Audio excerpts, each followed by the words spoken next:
ये कहानी है एक बाप बेटे की जो स्कूटर पर कहीं जा रहे होते हैं। तभी जो बाप होता है उसकी नजर पड़ती है कि रोड की साइड में कुछ लड़के कीचड़ में कुछ ढूंढ रहे होते हैं।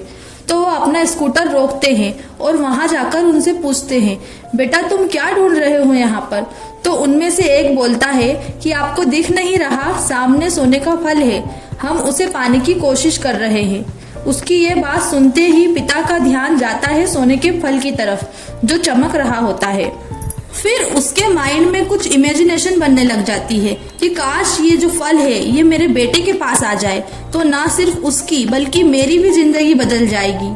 तो वो बिना कुछ सोचे समझे अपने बेटे को धक्का मार देता है उस कीचड़ में और कहता है कि तुझे किसी भी कीमत पर वो फल लेकर आना है। लेकिन बेटे को वो फल नहीं चाहिए होता, उसके अपने कुछ और ही सपने होते हैं। वो बहुत कोशिश करता है अपने पिता को ये समझाने की कि मेरे कुछ और ही सपने हैं, मेरी खुशी इस फल में नहीं है, मेरी खुशी कहीं और है, मेरे सपने कुछ और हैं। लेकिन उसके पिता उसकी एक नहीं सुनते। वह उसको धक्का मारते हैं उस कीचड़ में कि मैं तुझसे पूछ नहीं रहा हूँ, तुझे बता रहा हूँ कि तुझे वो फल लेकर आना है।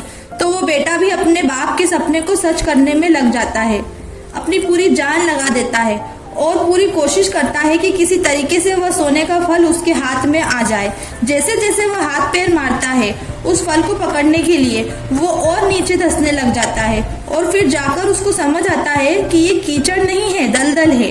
वो चीखता है, चिल्लाता है और अपने पिता को आवाज लगाता है, लेकिन उसके पिता उसकी एक नहीं सुनते। वो बोलते हैं कि बहाने मत बना, और भी लोग हैं वहां पर जो ये कर रहे हैं। जब वो कर सकते हैं तो तू क्यों नहीं कर सकता। एक बार फिर वह कोशिश करता है और अपनी पूरी जान लगा देता है, लेकिन उसके बाद भी उसके हाथ में कुछ नहीं आता। अब वो धीरे धीरे नीचे धंसता चला जाता है और मर जाता है।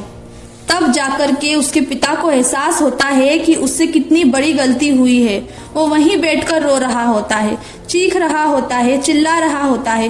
तभी वहां पर एक साधु आता है और वो साधु उस आदमी से पूछता है कि तुम क्यों रो रहे हो। फिर वो आदमी उस सोने के फल की तरफ इशारा करते हुए उस साधु को अपनी पूरी बात बताता है। वो बोलता है कि इसमें मेरी क्या गलती है, मैंने जो कुछ भी किया अपने बेटे के लिए किया, उसकी खुशी के लिए किया। साधु उस फल को ध्यान से देखता है और उस आदमी को कहता है कि जिस सोने के फल के लिए तूने अपने बेटे को गवा दिया, कम से कम एक बार उसे ध्यान से देखा तो होता कि वहां पर कोई फल है भी कि नहीं। ये सुनकर के उस आदमी को गुस्सा आया कि सामने तो दिख रहा है फल, आपको नहीं दिख रहा क्या। तब वो साधु उस कीचड़ के ऊपर एक पेड़ होता है जिसकी तरफ इशारा करके बोलता है, वो जिसे तुम देख रहे हो वो इस फल की परछाई है, असली फल वहां पर उस पेड़ के ऊपर है। फिर वो साधु उस आदमी को बोला कि अपने बेटे को जबरदस्ती उस दलदल में धक्का देने की बजाय और उसको बताने की बजाय कि तेरी खुशी किसमें है, अगर तुमने उससे पूछा होता कि बेटा तू बता, तू क्या करना चाहता है और तेरी खुशी किसमें है, तो ना सिर्फ तुम्हारा बेटा जिंदा होता बल्कि हो सकता है कि उसके हाथ में वो असली सोने का फल होता। इस कहानी से हमें ये पता चलता है कि अपने बच्चों पर कोई भी काम सौंपने से पहले ये जान ले कि एक्चुअली उनका इंटरेस्ट किस में है, नहीं तो वे लाइफ में पीछे ही रह जाएंगे, क्योंकि वे खुद आपके फैसले पर इतना खरा नहीं उतर सकते जितना कि वो अपने दम पर किए गए फैसले पर उतरे।